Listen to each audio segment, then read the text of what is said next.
परम आदरणीय नरेंद्र मोदी जी को मिलकर के ऑपरेशन सिंदूर की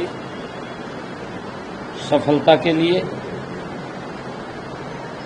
आदरणीय प्रधानमंत्री जी को धन्यवाद किया है, सेना को बधाई दी है।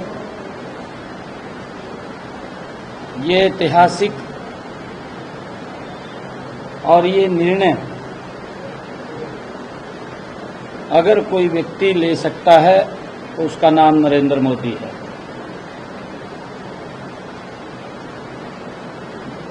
पिछले 10 वर्षों के अंदर अगर हम देखेंगे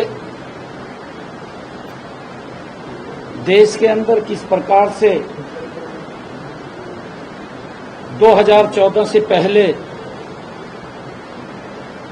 आतंकवादी देश में घुस करके घटनाओं को अंजाम देते रहते थे, सरकार हाथ पर हाथ धर करके देखती रहती थी। परंतु ये पहली बार हुआ है कि ये सशक्त भारत, ये मजबूत भारत मोदी जी के नेतृत्व के अंदर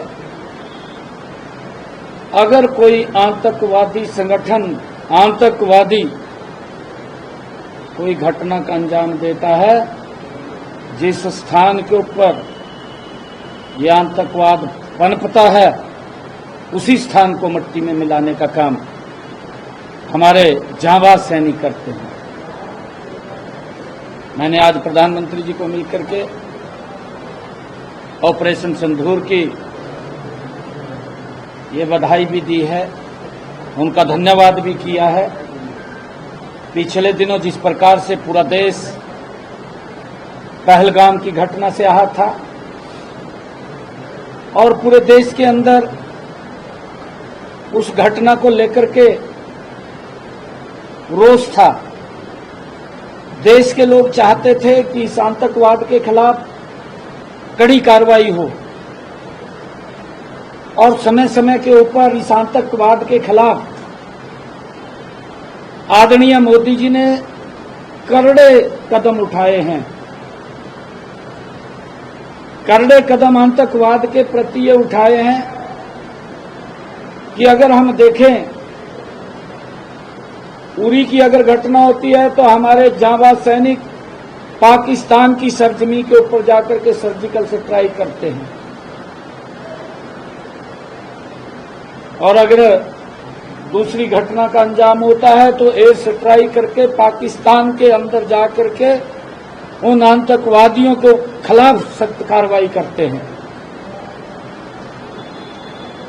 और अब जिस प्रकार का घटनाक्रम पहलगाम के अंदर हमारे देश के जो अपने परिवार सहित घूमने के लिए जा रहे थे, उन्होंने उस कुकृत्य को अंजाम दिया जिससे पूरा देश आहत था। आदरणीय मोदी जी ने जो कहा, उन्होंने कहा कि अब समय आ गया है आतंकवाद की बची कुची जमीन को मिट्टी में मिलाने का। मिला दिया आतंकवाद की उस मिट्टी को जहां से वो जन्म लेते थे और जिनको संरक्षण पाकिस्तान देता था, उस भूमि के ऊपर जाकर के उसको मिट्टी में मिलाने का काम आदरणीय मोदी जी ने किया है। यही 56 इंच है। और अगर हम बात करें कांग्रेस के समय की, कांग्रेस के समय के अंदर आतंकवादी आते थे, घटनाक्रम को अंजाम देकर के चले जाते थे। 2005 से 2008 तक कई बड़े घटनाक्रमों को आतंकवादियों ने देश के अंदर अंजाम दिया। देश के अंदर आतंकवादियों को लेकर के एक भय का वातावरण था, लोग अपने आप को सुरक्षित नहीं मानते थे। परंतु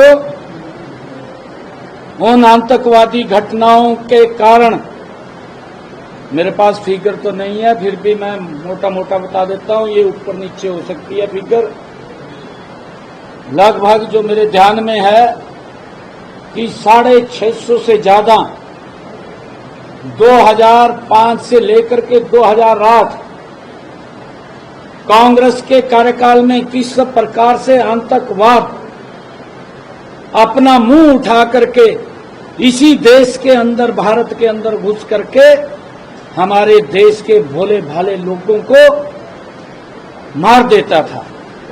650 के करीब में ये संख्या है। ये मेरे पास संख्या नहीं है, मैंने ज्यादा भी हो सकती है। ये संख्या लगभग अप्रोक्सीमेटली मैंने बताया है। परंतु मोदी जी के भारत के अंदर ये देश सुरक्षित है। अगर कोई आतंकवादी घटना को अंजाम देता है तो उसके घर में जाकर के आज आतंकवादियों को अपने घर में से भी भागना पड़ रहा है। ये कार्रवाई अगर किसी ने की है, ये नरेंद्र मोदी जी जैसा नेतृत्व है जो इस भारत को मजबूत, सशक्त और सुरक्षित भारत बनाने के लिए काम कर रहा है। आज देश के अंदर मोदी जी की इस कार्रवाई को लेकर के देश में एक संतुष्टि का भाव है और आतंकवादियों में भय का भाव है। आतंकवादी पाकिस्तान में भी अपने घर में सुरक्षित नहीं है। और मोदी जी ने जो कहा कि हम बची कुची जो आतंकवादियों की जमीन है उसको मिट्टी में मिलाने का काम करेंगे, और वो काम किया है। मैंने प्रधानमंत्री जी को मिलकर के उनका धन्यवाद किया है, सेना को बधाई दी है। हमारे जांबाज सैनिकों ने जो ऑपरेशन सिंदूर, और जिन्होंने ये बात कही थी आतंकवादियों ने कि उनके सामने क्या पीड़ादायक घटना थी, वो आतंकवादियों ने जब परिवार के सामने उनको मौत के घाट उतारा और महिला एक कहने लगी कि आप मुझे भी मार दें, तो कैसा मंजर था। आज उन आतंकवादियों को अपने देश के अंदर भी भागना पड़ रहा, अपने घर से भी भागना पड़ रहा है। ये हालात किए हैं। आज आतंकवादियों में भय है, भारत सुरक्षित है। ये मोदी का भारत है। हमने धन्यवाद किया आदरणीय प्रधानमंत्री जी का, सेना को बधाई दी है। हरियाणा को लेकर सक्रिय योजनाओं पे से इतर भी कोई और मुद्दों पे बातचीत हुई? हाँ, आदरणीय प्रधानमंत्री जी से हरियाणा के विकास के कार्यों को लेकर के मैंने बताया है। बहुत सारे कार्य चल रहे हैं। पिछले दिनों आदरणीय प्रधानमंत्री जी हरियाणा में डॉक्टर भीमराव अंबेडकर जी की जयंती के अवसर के ऊपर हरियाणा आए थे। हरियाणा के लोगों ने आदरणीय प्रधानमंत्री जी का जोरदार स्वागत किया था। मैंने उसका भी धन्यवाद किया है कि आप हरियाणा में आए हैं और हरियाणा को आपके आने से एक नई ऊर्जा, नई स्फूर्ति मिलती है। हमारा हरियाणा आगे बढ़ता है। तो अब भी मैंने कई विकास कार्यों को लेकर के आदरणीय प्रधानमंत्री जी से चर्चा की है।